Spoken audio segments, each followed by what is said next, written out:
Hello students हम कर रहे हैं क्लास 10th का एसएसटी का पेपर। सोशल साइंस सामाजिक ज्ञान एसएसटी क्लास 10th का बोर्ड का एग्ज़ाम है ये। SST class 10th board exam कर रहे हैं हम। चलिए स्टार्ट करते हैं क्वेश्चंस बिना टाइम वेस्ट करे। सबसे पहले हम एमसीक्यू कर लेते हैं, देन हम क्वेश्चन एंड आंसर करने शुरू कर देंगे। तो देख लेते हैं क्वेश्चन आंसर। फर्स्ट क्वेश्चन है आपका, by which organisation in the human development report published. कौन सी ऑर्गेनाइजेशन है जो ह्यूमन डेवलपमेंट रिपोर्ट को पब्लिश करती है? तो इसका करेक्ट आंसर है आपका option C, united nation development programme. तो करेक्ट आंसर है option C, united development nation programme इसका करेक्ट आंसर होगा। क्लियर है? हिंदी मीडियम में भी यही है, इंग्लिश मीडियम में क्या है इसका आंसर? Option C. मैंने बता दिया आपको, करेक्ट आंसर है आपका ऑप्शन सी, हिंदी मीडियम वालों के लिए भी।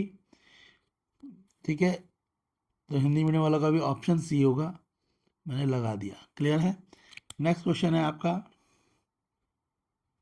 Question second, identify the odd one out. इनमें से ऑड वन आउट ढूंढना है, तो इसका आंसर है Bharat heavy electrical limited. Option D correct answer है। क्वेश्चन सेकंड का आंसर होगा आपका ऑप्शन डी। क्वेश्चन सेकंड का आंसर आपका ऑप्शन डी है। तीनों चीज़ें मैच कर रहे हैं, ए बी सी। ठीक है, पर जो फोर्थ है भारत हैवी इलेक्ट्रिकल लिमिटेड, वो इन तीनों से मैच नहीं करता। क्वेश्चन थर्ड है, choose the correct option to fill in the blank. तो the process of removing barrier on foreign trade and investment by the government is known as. Question third, इसका answer है option C, liberalisation. Clear है? तो इसका answer है government is known as liberalisation. Next है question fourth, आपको assertion reason दिया है। असर्शन है most of the jute industry in India is located in narrow belt along the bank of Hooghly River. Reason है India is the second largest exporter of jute. इसका assertion और reason दोनों true है। इसका assertion true है and reason true है, but जो explanation है वो ट्रू नहीं है। ऑप्शन बी करेक्ट आंसर है। क्वेश्चन फोर्थ का आंसर है ऑप्शन बी। हिंदी मीडियम वाले भी अपने आंसर फटाफट देख लें। हिंदी मीडियम वाले, फर्स्ट मैंने बता ही दिया था, हिंदी मीडियम वालों का सेकंड का आंसर है आपका option D, Bharat heavy electrical limited. Odd one out है ये। क्वेश्चन थर्ड, थर्ड का आंसर है ऑप्शन सी, उदारीकरण। फोर्थ है असर्शन रीजन, इसका आंसर है आपका ऑप्शन बी। इसमें जो अभी कथन है कारण दोनों ठीक है, मगर व्याख्या सही नहीं है। क्लियर है? तो ऑप्शन बी इसका आंसर है। नेक्स्ट क्वेश्चन सिक्स देख लेते हैं। क्वेश्चन सिक्स है, match the first and second column. First column में है आपका और सेकंड कॉलम में, दोनों को मैच करना है। तो जो इसका करेक्ट मैच है क्वेश्चन फिफ्थ का, आप क्वेश्चन पढ़ लें। क्वेश्चन फिफ्थ का करेक्ट मैच ऑप्शन बी है।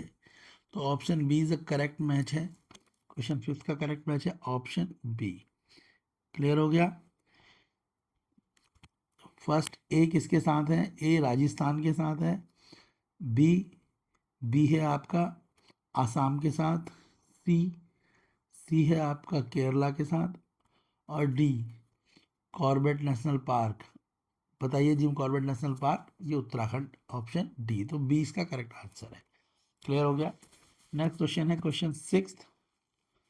क्वेश्चन सिक्स देख लेते हैं। क्वेश्चन सिक्स है, Miss Monica along with her family clear a piece of a land and grow grain and other food crop to feed her family. When the soil fertile decreases, she prepare another piece of land for agriculture. Which of the following method of the agriculture does she use? तो उन्होंने जो agriculture का method use करा है वो use करा आपका slash and burn farming. Option B correct answer है इसका। ऑप्शन बी यूज़ करा स्लैश एंड बर्न फार्मिंग, याद रखना। ठीक है, next question seventh, the germ of the of which disease paved the way for European conquest of America in the later half of the 16th century? Question seventh, इसका answer है option B, small pox की बीमारी के कारण। ठीक है, तो option B correct answer है क्वेश्चन 7 का। क्वेश्चन 8 है आपका, इन विच रेफरेंस, क्वेश्चन 8 है आपका, in which reference in reference to the Germania, ठीक है, allegory, the olive branch around the sword symbolize which one of the following? Question 8, इसका answer आपका option C, willingness to make peace. Question 8 का answer है option सी। इसके बाद Hindi medium वाले बच्चे भी अपने आंसर मैच कर लें। हिंदी मीडियम वाले क्वेश्चन 6 का आंसर है, हिंदी मीडियम वाले देख लें, 6 का आंसर ऑप्शन बी होगा आपका। ठीक है, कर्तन और दहन कृषि। क्वेश्चन 7, इसका आंसर है आपका ऑप्शन बी, चेचक। चेचक की बीमारी हो गई थी अमेरिका में, ठीक है ना, तो अमेरिका और पर यूरोप की विजय का मार्ग प्रशस्त किसके कारण हुआ? चेचक। तो ये पर चेचक याद रख लेना, ये कीटनाशक कौन सा था? चेचक।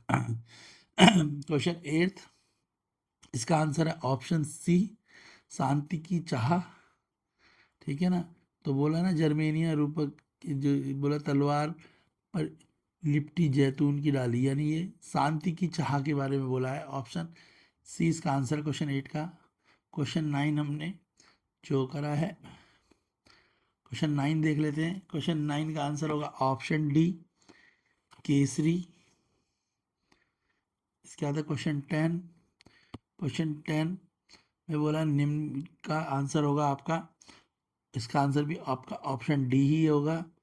क्रम जो होगा, पहले थर्ड आएगा, फिर फोर्थ आएगा, फिर सेकंड आएगा, फिर फर्स्ट आएगा, क्रम लगाने। क्वेश्चन 11, क्वेश्चन 11 का आंसर है आपका ऑप्शन बी।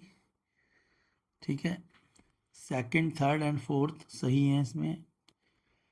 इंग्लिश मीडियम वाले देख लें। 9th है, which among the following newspaper is related to Bal Gangadhar तिलक। बाल गंगाधर तिलक से रिलेटेड कौन सा न्यूज़पेपर है? तो इसका आंसर है option D, Kesari. Kesari newspaper जो है बाल गंगाधर तिलक से रिलेट करता है। क्वेश्चन 10th, अरेंज करना है हिस्टोरिकल इवेंट्स को, तो ऑप्शन डी है इसका करेक्ट। पहले थर्ड आ रहा है, पहले थर्ड आएगा इसमें, फिर फोर्थ आएगा, फिर सेकंड आएगा और फिर फर्स्ट आएगा। क्वेश्चन 11 बोला है, why is it not easy to get a loan from the formal sector. इस पैसेज को पढ़ के रीज़न दे देना है। तो क्वेश्चन 11 इसका आंसर ऑप्शन बी होगा। ओनली सेकंड, थर्ड और फोर्थ रीज़न है, सेकंड, थर्ड और फोर्थ रीज़न, यानी ऑप्शन बी करेक्ट आंसर है क्वेश्चन 11 का। हिंदी मीडियम वाले देख लें। 12 का आंसर होगा ऑप्शन डी, 13। 13 का आंसर होगा आपका ऑप्शन बी, 80%। 14, 14 में आपका असर्सन रीज़न है, तो इसमें असर्सन सही है, रीज़न गलत है। ऑप्शन सी करेक्ट आंसर है क्वेश्चन 14 का आंसर होगा ऑप्शन सी। इंग्लिश मीडियम वाले देख लें। Identify the sector on the basis of the following characteristic and choose the correct option. तो पहले ही हमें पढ़ लिया, तो इसके हिसाब से जो करेक्ट ऑप्शन है क्वेश्चन 12, इसका आंसर ऑप्शन डी होगा, प्राइवेट सेक्टर। ये सारी चीज़ें किसको दिखाती है? प्राइवेट सेक्टर को दिखाती हैं। क्लियर है। क्वेश्चन 13 है, data related to imaginary country is given below, study these. तो ये इमेजिनरी कंट्री है, डेटा को स्टडी करा, और इसके बाद जो इसका आंसर होगा होगा ऑप्शन बी, 80%। क्वेश्चन 14, क्वेश्चन 14 में आपको क्या दे रखा है? असर्सन रीजन दे रखे हैं, स्टडी कर ली हमने, और क्वेश्चन 14 के स्टडी करके जो आंसर आया हुआ है ऑप्शन सी, इसमें असर्सन और तो ट्रू है, रीजन फॉल्स है, इसलिए ऑप्शन सी इसका करेक्ट आंसर है। क्वेश्चन 15 से देख लेते हैं, पहले हिंदी मीडियम वाले देख लो आप। 15 का आंसर है आपका ऑप्शन बी, सीली भाषी। क्वेश्चन 16, 16 का आंसर आपका ऑप्शन सी, केवल फर्स्ट, थर्ड और फोर्थ सही है इसमें, ऑप्शन सी। 16 का आंसर है ऑप्शन सी, केवल फर्स्ट, थर्ड और फोर्थ इसके करेक्ट आंसर हैं। क्लियर हो गया। नेक्स्ट देख लेते हैं क्वेश्चन 17। क्वेश्चन 17 का आपका आंसर है ऑप्शन डी, पुरुष एवं महिलाओं को समान मताधिकार प्रदान करना। क्वेश्चन 18, क्वेश्चन 18 का आंसर है ऑप्शन ए, समवर्ती सूची शिक्षा। क्वेश्चन 19, क्वेश्चन 19 का आंसर है आपका ऑप्शन ए नगर पालिका। भारत में निम्नलिखित में से किस अंग में महिला आरक्षण का लाभ ले रही हैं? सबसे ज्यादा लाभ नगर पालिका में ले रही हैं महिलाएं, तो ऑप्शन ए करेक्ट आंसर है। क्वेश्चन 20, निम्न में से कौन सी भाषा भारतीय संविधान की 8वीं अनुसूची में शामिल हुई है? क्वेश्चन 20, इसका आंसर है ऑप्शन डी तमिल। तमिल भाषा को 8वीं अनुसूची में शामिल किया गया है, तो आंसर क्या है इसका? तमिल। इंग्लिश मीडियम वाले देख लेते हैं। क्वेश्चन 15 का आंसर है which of the following group is in majority of Sri Lanka. Sri Lanka में कौन सा ग्रुप सबसे ज़्यादा मेजोरिटी में है? ऑप्शन बी है इसका सिन्हेला। सिन्हेला इसका आंसर है, सिन्हेला। नेक्स्ट क्वेश्चन है आपका क्वेश्चन 16। बोला है क्वेश्चन 16, तो क्वेश्चन 16 का आंसर है आपका ऑप्शन सी। क्लियर है? तो पहले फर्स्ट है, फिर थर्ड है, फिर फोर्थ है, ऑप्शन सी आंसर है। क्वेश्चन 17 बोला है जेंडर इक्वलिटी को कौन सी स्टेटमेंट दिखाती है? तो question 17 option D providing voting right equally to man and women. जो वोटिंग राइट है आदमी और औरतों के दोनों के इक्वली हैं, ये दिखाता है जेंडर इक्वलिटी को। क्वेश्चन 17 का answer option D. Question 18, question 18 इसका आंसर है आपका option A education. Question 19, question 19 देख लेते हैं। 19 का आंसर भी आपका ऑप्शन ए ही होगा म्यूनसिपैलिटी। इसमें सबसे ज़्यादा जो वुमेन जो है एडवांटेज ले रही है रिजर्वेशन का, म्यूनसिपैलिटी में ले रही है। ठीक है? क्वेश्चन 20, 20 का आंसर आपका तमिल। तो जो 18th शेड्यूल जो दी है इंडियन कॉन्स्टिट्यूशन में, उसमें तमिल भाषा को इंक्लूड करा गया है। क्लियर है? अब क्वेश्चन 21 से देख लेते हैं। सबसे पहले सेक्शन बी। इस सेक्शन बी के आप क्वेश्चन देख लीजिए, फिर मैंने क्या आपको आंसर दिखा देता हूँ। ठीक है? पहले इंग्लिश मीडियम वालों के आंसर देखेंगे, फिर हिंदी मीडियम वाले भी देख लेना। तो ये सेक्शन बी है, आप क्वेश्चन पढ़ लीजिए। ठीक है ना? तो describe any two feature of arid soil, option में भी दे रखा है। Two feature of forest soil भी पूछा हुआ है। क्वेश्चन 22, 23, 24, सेक्शन सी के क्वेश्चन भी देख लीजिए कैसे आ रहे हैं।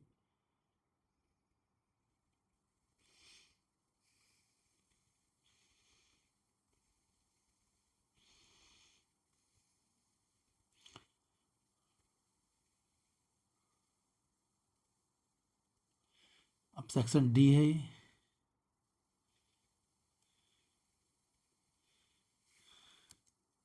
चलिए आंसर देख लेते हैं सेक्शन डी के।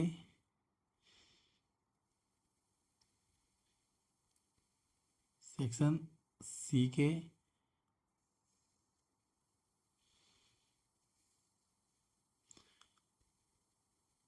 सेक्शन बी के, इनका आंसर देख लेते हैं। यह आंसर है 21 क्वेश्चन का। Describe any to features of forest soil. तो देख लीजिए आप, ऐसे मैंने 4-5 पॉइंट लिखे हैं, आप इस तरीके से पॉइंट लिखेंगे, आपके जो है मार्क्स पूरे मिलेंगे। क्वेश्चन 22 का आंसर है, वो 21 का आंसर है कि टू फीचर्स बताने हैं आपको फॉरेस्ट सॉइल के। क्लियर हो गया? क्वेश्चन 22 देख लीजिए।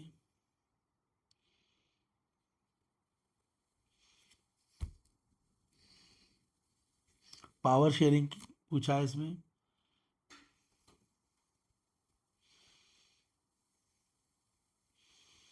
Question 23,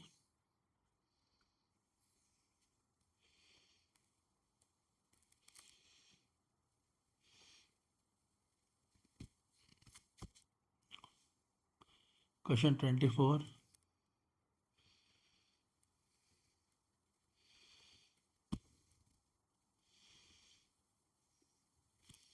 question 25,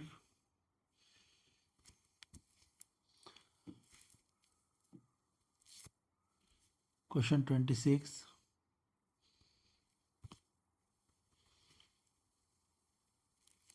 27, 28,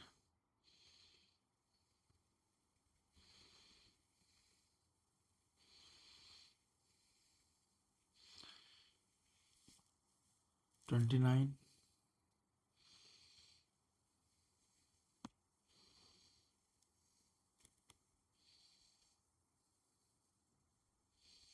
section D long question है, 5 मार्क्स ईच।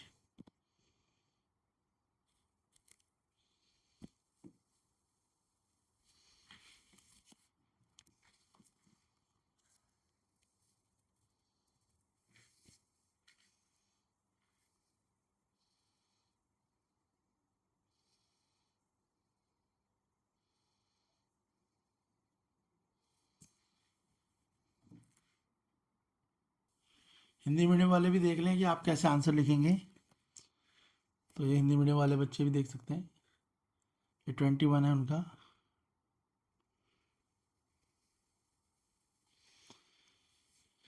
इस तरीके से आप आंसर लिखेंगे 2 मार्क्स वालों का।